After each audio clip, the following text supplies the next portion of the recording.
Hello everyone, welcome to TSN Education. Today we will do class 7 chapter 6 part 2. A network of all of small towns. From the 8th century onwards, the subcontinent was dotted with several small towns. These probably emerged from large villages.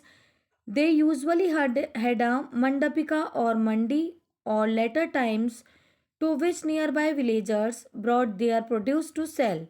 They also had market streets called hut or later times, lined with shops. Beside there were streets for different kinds of artisans such as potters, oil pressers, sugar makers, toddy makers, smith, stone masons, etc. 8 century से ही सब continent में several जो towns थे, small towns दिखने लगे थे. ये towns large village, बड़े गांव से एमर्ज थे और निकले हुए थे. उनमें से एक उन्हें मंडपिका, जिसे बाद में मंडी कहा जाने लगा. नियर बाय जो विलेज होते थे, आसपास के गांव के जो विलेजर्स यहाँ पर अपनी प्रोड्यूस जो होती है उपज को सेल करने आते थे. वहाँ स्ट्रीट होती थी एक, जिसमें मार्केट, एक स्ट्रीट में मार्केट्स और शॉप्स लगे होते थे जिन्हें हट कहा जाता था और बाद में जिन्हें हाट कहा जाने लगा. Besides there were streets for different with shops kinds of artisans such as potters, oil pressers, sugar makers, toddy makers, smith, stone masons, etc. While some traders live in the town, others travel from town to town. Many came from far and near to these towns to buy local articles and sell products of distinct places like horses, salt, camphor, saffron, betel nut and spices like pepper. इसके अलावा भी उस street में different kind के artist, जैसे different kind के जो person होते थे, जैसे आर्टिस्ट, कुछ आर्टिस्ट भी होते थे जैसे पॉटर्स और ऑयल प्रेशर जो तेली होते हैं, शुगर मेकर, शुगर बनाने वाले, टॉडी मेकर, ताड़ी बनाने वाले, इसमें जो सुनार और लुहार होते हैं, स्टोन मैसन, पत्थर का वर्क करने वाले लोग, और ऐसे कई कारीगर इन मार्केट्स में अलग अलग प्लेसेस पर होते थे. कुछ जो ट्रेडर्स होते थे वो टाउन्स में रहते थे और कुछ ट्रेडर जो टाउन टू टाउन अपना जाकर जो प्रोडक्ट हैं, जो उनके गुड्स हैं, उनको सेल करते थे. बहुत से जो ट्रेडर्स होते थे दूर से और कुछ नियर टाउन से ही आते थे और लोकल जो आर्टिकल्स को खरीदते थे और दूर से यहाँ के जो लोकल आर्टिकल्स हैं उन्हें वे परचेज करते थे. और जो वो बाहर से गुड्स लेकर आ रहे हैं या उनके पास थिंग जो प्रोडक्ट है उसे सेल करते थे, जैसे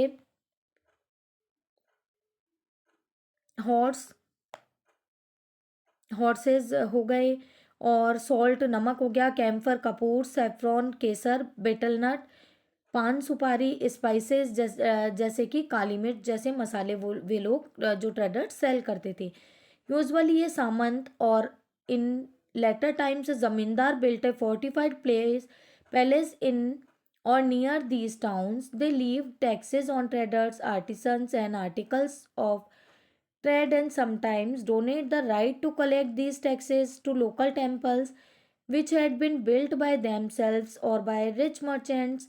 These rights were recorded in inscriptions that have survived to this day. Usually जो जिन्हें सामंत और बाद में जिन्हें जमींदार कहा जाता था, इन टाउन के नियर फोर्टिफाइड पैलेस बनवा देते थे, बड़े उन्होंने किले बनवाए थे. और उसके बाद वहाँ के जो ट्रेडर्स थे, आर्टिस्ट होते थे और ट्रेड के जो आर्टिकल होते थे वे लोग उनसे टैक्स लेते थे. ये टैक्स कलेक्ट करने का राइट वे लोग टेम्पल्स को देते थे और कई बार टेम्पल्स को ये राइट डोनेट किया जाता था जिन्हें उन टेम्पल्स ने खुद बनाया हो या फिर टेम्पल्स के द्वारा बनाया गया हो या फिर रिच मर्चेंट्स ने उन टेम्पल्स को बनवाया हो. ऐसे राइट्स, अधिकारों को इंस्क्रिप्शन में डिस्क्राइब किया गया है जो कि हमें आज भी मिलते हैं.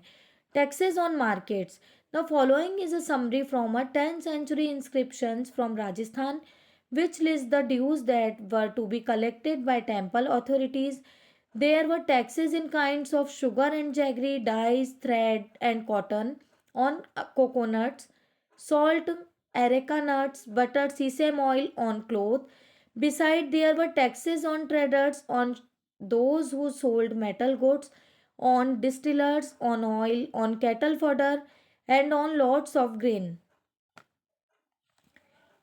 ये राजस्थान के 10th सेंचुरी के एक इंस्क्रिप्शंस की जो यहाँ पर डिटेल है, ये लिस्ट उन टैक्सेस या ड्यूज़ की है जो टेम्पल अथॉरिटी कलेक्ट करती थी। शुगर और जैगरी, शक्कर और गुड़ पर लिया जाने वाला टैक्स, डाइस जो कलर होते थे उनका टैक्स, थ्रेड धागे का, कॉटन रुई का टैक्स, इसके अलावा कोकोनट का, सॉल्ट का, एरेका नट्स यानी सुपारी का जो टैक्स लिया जाता था, बटर का, सीसम ऑयल तिल के तेल पर जो टैक्स लिया जाता था, इसके अलावा क्लोथ्स पर लिया जाने वाला टैक्स, इस तरह के टैक्सेस उस टाइम लगाए जाते थे। Find out more about present day taxes.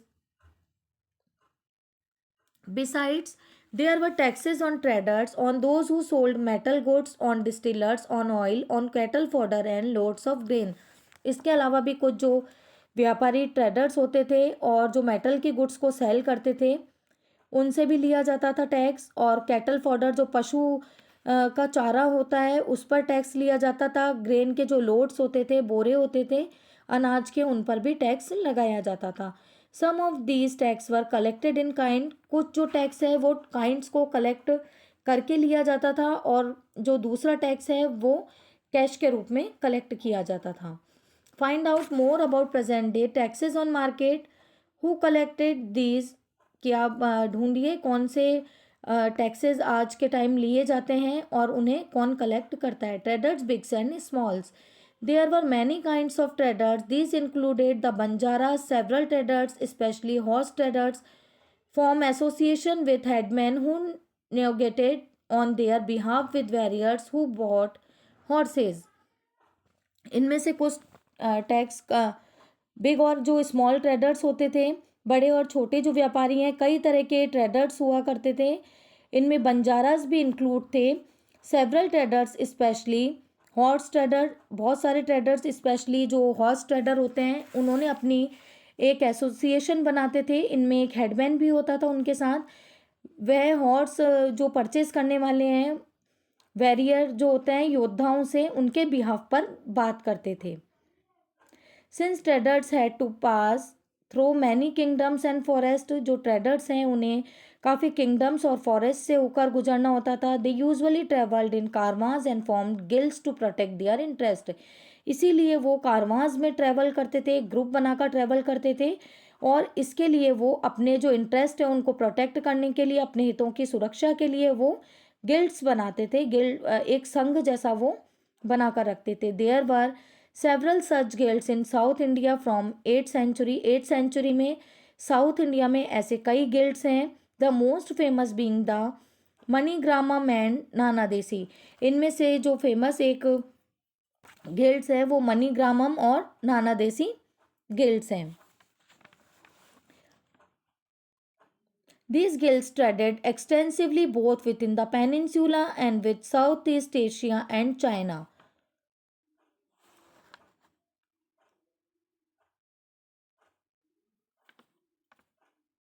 ये गिल्ड्स पेनिनसुला में तथा साउथ ईस्ट एशिया और चाइना के साथ बहुत दूर तक ट्रेड करते थे।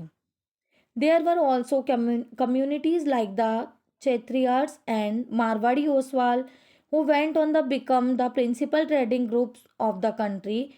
Gujarati traders, including the communities of Hindu Baniyas and Muslim Bohras, traded extensively with the ports of the Red Sea, Persian Gulf, East Africa, Southeast Asia and China. They sold textile and spices in these ports and exchanged brought gold and ivory from Africa and spices tin Chinese, blue pottery and silver from Southeast Asia and China. इनके अलावा जो चेटियार और मारवाड़ी ओसवाल जैसी community भी आगे चलकर country के principal trading group बन गए थे। गुजराती ट्रेडिंग में हिंदू बनिया और मुस्लिम बोहरा दोनों इंक्लूड थे। ट्रेड एक्सटेंसिवली वे बहुत दूर दूर तक रेड सी के पोर्ट, जो पर्सियन गल्फ, फारस की जो खाड़ी है, east Africa, south east Asia और चाइना से ट्रेड करते थे। वे इन जो पोर्ट्स हैं यहाँ पर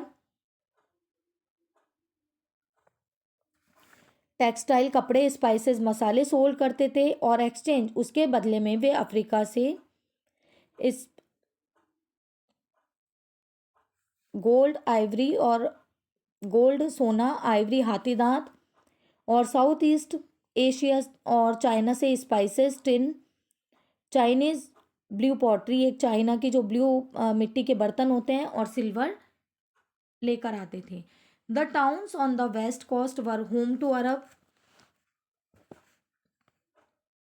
Persian, Chinese, Jewish and Syrian Christian traders. West coast जो पश्चिमी तटों में के जो टाउन्स हैं उनमें Arab, Persian, Chinese, Jewish, Syrian और क्रिश्चियन ट्रेडर्स वहाँ पर बसने लगे थे। Indian spices and clothes sold in the Red Sea ports were purchased by Italian traders and eventually reached European markets, fetching very high profits. Indian spices और cloth red सी में sold किए जाते थे, लाल सागर की तरफ जो उनको सोल्ड किया जाता था, जहाँ पर इटालियन जो ट्रेडर्स हैं वे उसे परचेज करते थे और आगे यूरोपियन मार्केट तक उन्हें पहुँचाते थे। इससे उन्हें काफ़ी अच्छा प्रॉफिट मिलता था। Spices grown in tropical climates, paper, cinnamon, nutmeg, dried ginger become an important part of European cooking and cotton cloth was very attractive. Tropical climates, उष्णकटिबंधीय क्लाइमेट में ग्रो होने वाली जो स्पाइसेस हैं, पेपर, काली मिर्च, सिनेमन, दालचीनी, नटमैग जो जायफल होता है, ड्राइड जिंजर, सौंठ यूरोपियन कुकिंग का एक इम्पॉर्टेंट पार्ट बन गए थे। कॉटन क्लॉथ काफ़ी अट्रैक्टिव होता था। This eventually drew European traders to India. We will shortly read about how this changed the face of trading and towns. ये चीज़ें यूरोपियन ट्रेडर्स को इंडिया तक लेकर आई थी और आगे रेड करेंगे कि किस तरह टाउन और ट्रेड में चेंज हुआ था।